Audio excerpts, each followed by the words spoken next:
Welcome guys, welcome back to my channel.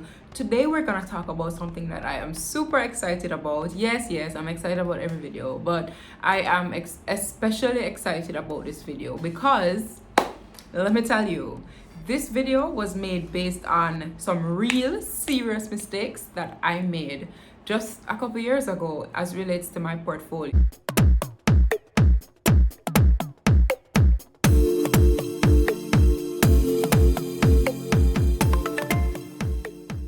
Today we're going to talk about 12 money mistakes that you should avoid, or if you don't even know that these are mistakes, these are the actions you should look out for because they're actually mistakes. But before we jump into the video, yes, I'm going to tell you to subscribe to this channel. Okay.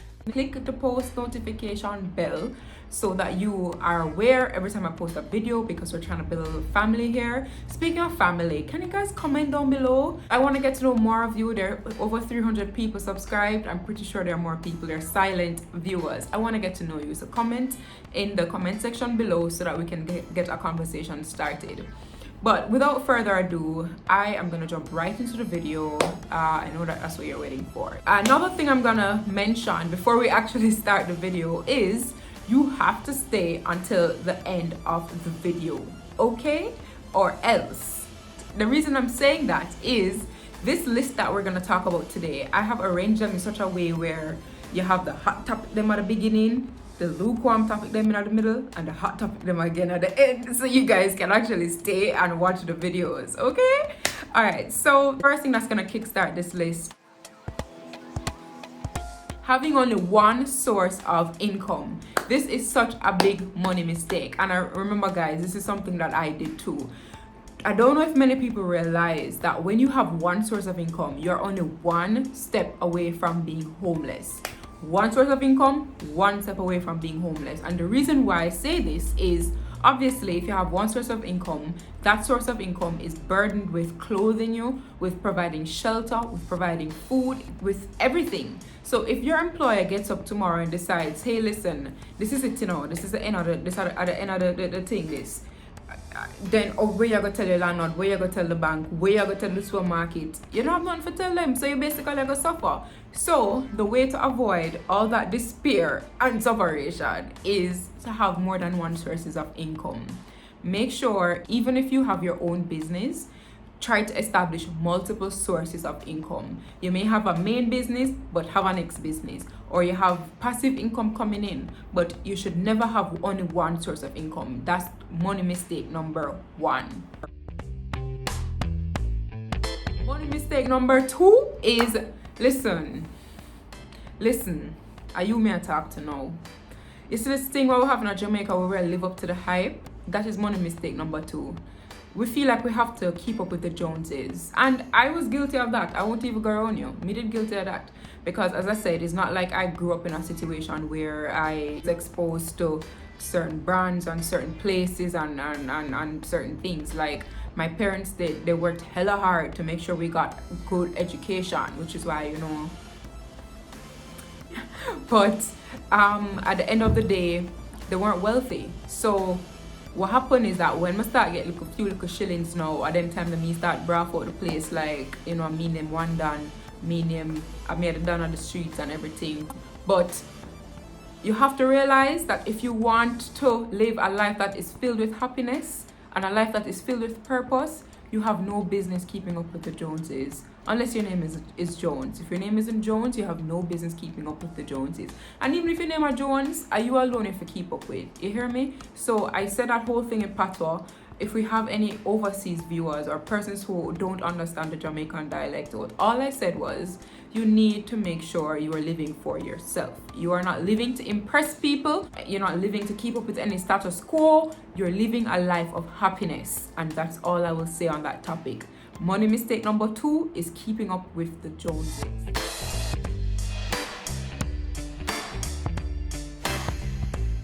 Mistake number three is saving in the same account that you spend from. So if you have one bank account and you say, okay, at the end of the month, when I get paid, I'm gonna save 25% of my salary and I'm gonna spend 50% of my salary, all of that is happening in the same account, that is a big mistake. The reason why that's a big mistake is that especially if you're card happy, you go out and you swipe and your savings are gone. You need to have a clear line between your savings and what you're spending, so that when the money done, you are acutely aware that the money is done and you don't just gently creep over to your savings. If you want to see some real progress and if you want to stay motivated, go and open a separate bank account so that you can see the money start accumulating, you can see some real progress being made, and you don't spend your savings accidentally. Money mistake number 4 is not having an emergency fund. Again, I am guilty of that, or I was guilty of that. Listen, me used to live some breed of life where me don't know what flight I'm going to take them the risk, you know. That's how I know I'm one brave girl, because I used to not have an emergency fund. So if any emergencies arose, dog near me supper. For my friends who don't understand the Jamaican dialect, what that means is if any emergencies arose, I would be dead out of luck. That's all that means. But you need to have an emergency fund. The reason for that is, if an emergency arises and you don't have a designated fund for this, what's gonna happen is that you're gonna slip into your savings, and when you slip into your savings, that's just a slippery slope from there on. You're gonna just spend it all, and that's the best case scenario. That's the best case if an emergency arises, if you do not have an emergency fund. Worst case is that you will not be able to pay for the emergency. You will not be able to cover the emergency. So if emergency is that you need to go do a surgery and you don't have no emergency fund and you don't have no insurance, you don't have nothing, how you go to lay down in my bed and just dead so. Me don't know about that, but you need to have an emergency fund so that if any emergency arises, you are covered.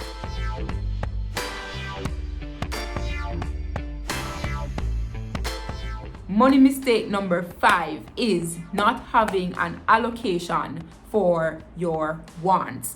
This is a bad idea, and I went through this phase too. So guys, I went through several phases. First of all, I went through the braff when my money face, braff. I mean them braffing queen. I don't know about them dancehall artists who call themselves flossing queen. I mean that, right? So braffing queen. I went through that phase. I also went through the complete opposite, where I was just stingy, locked down on my money. All I was doing, investing. That's it. More perfume. Listen, at them time, me used to beat some of them Bath and Body Work knockoff something there, because I was just very mean to myself. The reason why you need a wants category, the reason why you need an allocation for your wants is, 1, it keeps you motivated. It's just like if you're on a special diet. If you're on a special diet and you restrict yourself to bush, I just straight bush you eat. Bush go, bush come. Morning bush, night bush. All kind of just bush alone you eat. It's very hard for you to stay motivated and to stay on the plan. Whereas if you have a plan where in the morning you eat little bush, in the evening, in lunchtime, you eat a little tubs of bush and one nice juicy piece of chicken, and in the evening you eat little tubs more bush. And you know, if you have that kind of thing, it's easier for you to stay on the plan. Worse, if you have little chocolate once a week, you know for a fact that it's not as difficult to stay on the plan. It's the same thing with your budget. You have wants. You know that you have wants. You know, say, you ever going to the nail salon and you know you're going to get your nails done. You know you're going to answer that phone call and you're going to end up in TGI Fridays. You know it's going to happen. So why don't you plan for this? Why don't you have an allocation for it? I'm not telling you to go make an allocation to fly to Curacao or Italy every weekend. I'm not telling you that, but you need to allow yourself some amount of satisfaction. Life isn't just all about work. You need to have some fun too, honey. I don't know about you, but I over here be having some fun. Like, you need to make sure you plan for that. You need to make sure, say, yeah, live life. Guys, for my friends who live overseas and don't understand the Jamaican dialect, all that means is you need to make sure you have an allocation for your desires. That's all that means. But I'm Jamaican, so I'm very expressive and I eat that.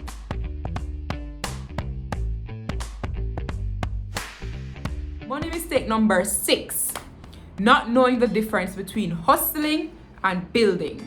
Listen, on this channel with all my Novia family, We do not hustle around here. We don't do hustling. We build. The difference between hustling and building, it's a very vast difference.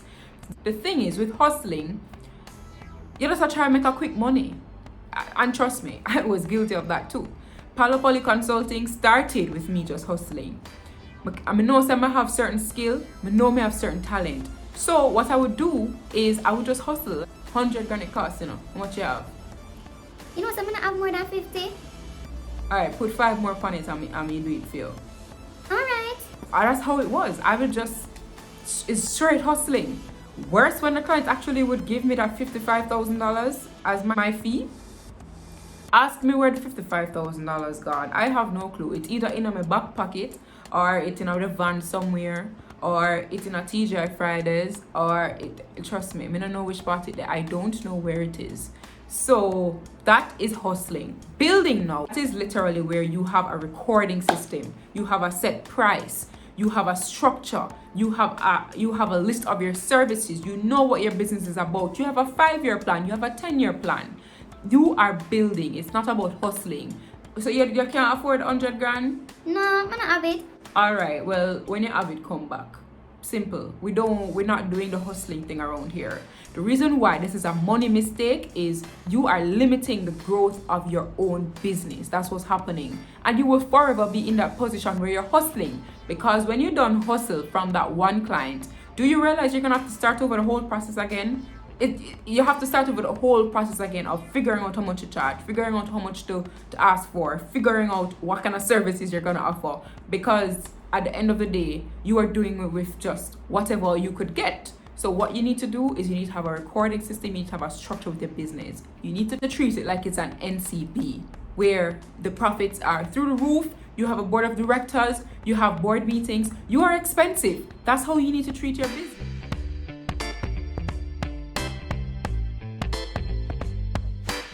Money mistake number 7 is thinking in the short term when it comes to investing. I know as young people, we tend to want to see quick returns. We tend to want to see immediate results. But you know, guys, as somebody who has been guilty of this too, I'm telling you that that's not how the best things are built. That's not how the best things come about. When you actually put in work on something and you watch it grow, that's when the results are sweeter. Especially when it comes to investing. When you buy a share at $1, can you imagine holding that share for 15 years and seeing that share price skyrocket all the way to $200, $300, $400? Can you imagine getting wealthy off just a small set of shares that you purchased when you were a kid? That's what happens. That's how you build generational wealth. You build generational wealth by not thinking about growth in the short term all the time. You have to think, yes, thinking about growth in the short term is necessary, 100%. But you have to make sure that you're planning for the long term. I know we tend to think things take too long, and you want to see this, and you want to that. But sometimes you just have to plant some seeds and just watch them grow. That's where you get your best results. Trust me on this one.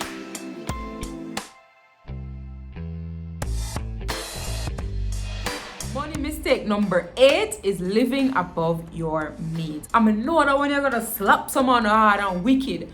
You know, the number 1 comment I get on my book, The Big Bad Book of Everything, which you can purchase by ordering at the link below. Just put in your order, put in your information, I'll get an order and I'll dispatch. Easy peasy lemon squeezy. You know the number 1 review I get of my book? Boy, another budgeting chapter. Drape me. It drape me bad. But I know what I'm gonna do. I even get the review that, you know, the budgeting chapter is not realistic. I don't understand how it's not realistic when I've done it time and time again with myself, with clients. How is it not realistic when it is being done in reality? What is not realistic is your mindset. Your mindset right now is you earn $150,000, but you cock up in a $70,000 a month apartment and you have $70,000 a month car payment. That makes absolutely no sense.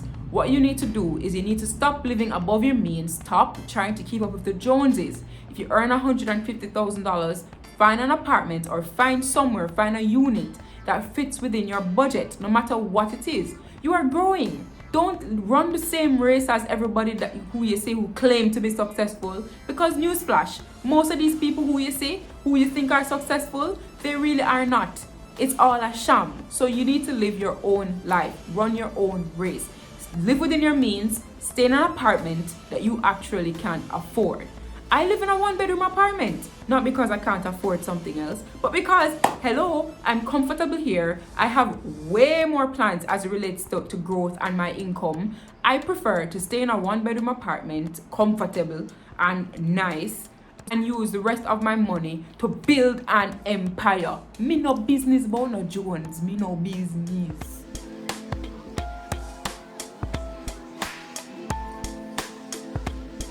Money mistake number 9 is thinking that your credit card is your money.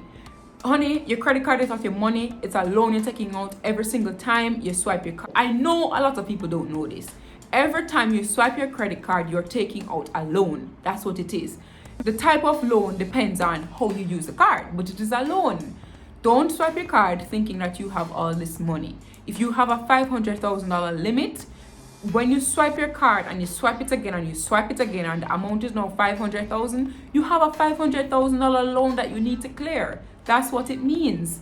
So every time you use your credit card, you need to be vigilant. I think your credit card can be your best friend, but you need to know how to use it. And you need to get rid of that mindset that your credit card is your money. Just know that every time you swipe your card, you're taking out a loan. And if you're taking out a loan, if it's not a business loan, you want to clear it as quickly as possible, like at all costs, right? So if you swipe your card at the gas station, what I do, I try to clear my card every week, every 2 weeks.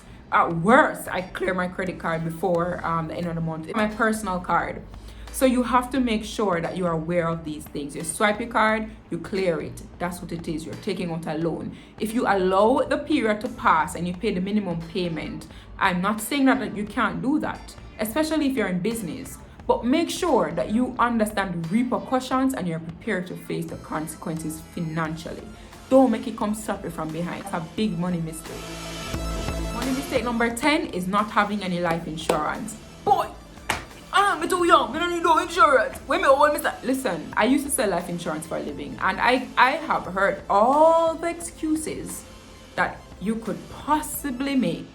And I'm telling you, as a 26-year-old female, you need to get life insurance immediately. It is a financial emergency if you don't have it. The reason I consider it a financial emergency is most people don't know this. Life insurance gets more expensive for you by the day if you don't lock it down. You get older every day. So, because life insurance is based on your age, come somebody do the maths with me, do the maths. It's getting more expensive as the day goes by. So you need to lock it down. Why are you going to give up an opportunity to pay $5,000 per month on life insurance simply just by taking it out when you're younger? Then end up in a situation where you are 45 years old because now you need life insurance and you're gonna have to pay $30,000, $40,000, $50,000 a month for the same coverage. Why would you allow that to happen? That just spells absolutely no sense to me. It is a financial emergency. Contact an insurance representative and get some life insurance ASAP.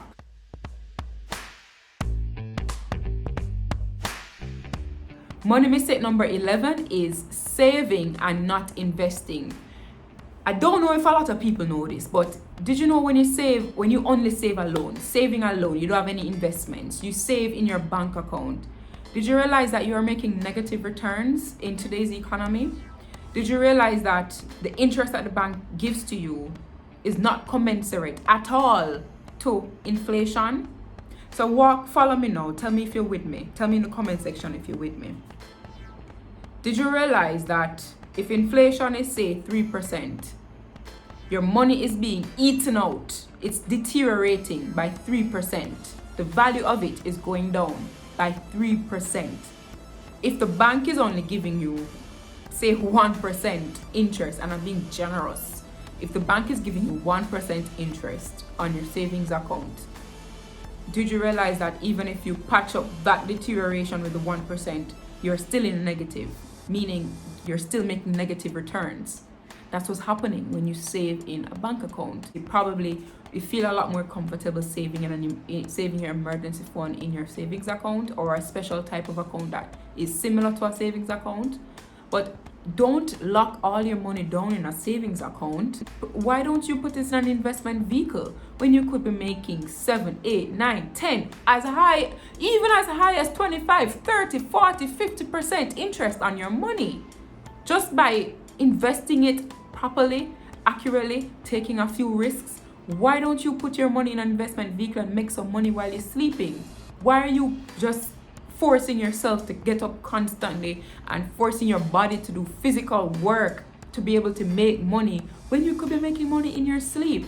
Just does not spell sense.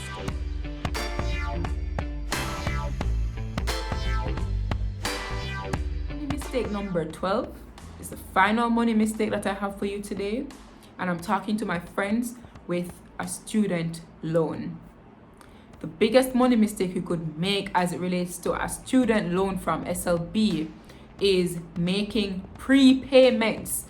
Many people don't understand the difference between prepayments and paying to the principal. There is a very big difference because your student loan is calculated based on reducing balance. The interest is calculated based on reducing balance. So what it means is that when you pay to the principal, directly to the principal, the interest is being calculated based on that reducing balance. Therefore, the interest is lower. You clear your loan faster. As opposed to doing a prepayment, what that means is that, let's say your student loan payment monthly is $10,000. If you send $20,000 to that account, all that means is that you have paid for 2 months. You have paid for, or you pay for this month and you pay for next month. That's all that means. It has no implication on your balance. Now, as it relates to SLB in Jamaica, the trick to it all, and there is a very amazing trick that most people don't know because I don't think it's advertised enough. It's in my book, and a lot more tips are in my book. You should get my book, The Big Bad Book of Everything, or you can join the Money Society where we discuss all these things. Well, we don't discuss it in the general training, but when you have your one-on-one coaching with me, if I see that you have a student loan, that's the first thing I'm attacking, best believe. But the trick to it all is that you have to get up and you have to physically go into the student loan office and you have to tell them every month that you want this applied to your principal. If you just have it deducted from your from your salary, or you have it just automatically forwarded to your account, it is applied as a prepayment. It will not be applied to your principal. So the trick, you have to make sure it's done. You have to go in and physically do it. You have to go to the window and do it. The last time I checked, which was January of this year, I believe. Yes, it was January, I think. You have to physically go to the window and tell the people them say upon the principal they want us to pay, I not make no prepayment. That's how that works. So we have the 12 biggest money mistakes that I think we could be making right now, and you're probably making them and you don't even know. So I hope this video was very helpful to you. Let me know in the comment section if you found it helpful. Let me know in the comment section too, guys, if there's something that you want to hear about. I could possibly do a video on it. I have a content list, but if it's something that a lot of people want to hear about, you want to understand, it may be something where I think it's very general. And you know, guys, fun fact for those who have stuck around to the end of the video, did you know that I did not know the Big Bad Book of Everything would blow up this much? I had no idea, because when I wrote that book, it wasn't supposed to be, I'm gonna solve everybody's problems, I'm gonna fix the world. It wasn't that at all. It was, I see a few people who needed help, and instead of them calling me every 5 seconds, here's a book that has everything in it. But to me, it's general. That's something I have a very keen interest in. It's my talent, so it comes very naturally to me. So let me know if there's something you want to know about, because it may not occur to me that it's something that people need to know about or people don't understand. So guys, that's the end of the video. I will see you in the next video. But don't forget to like, subscribe, comment, and share. Do all of this so more people can hear about these money mistakes in Jamaica, because all of these were based on the Jamaican economy. All right, guys, so ta-ta.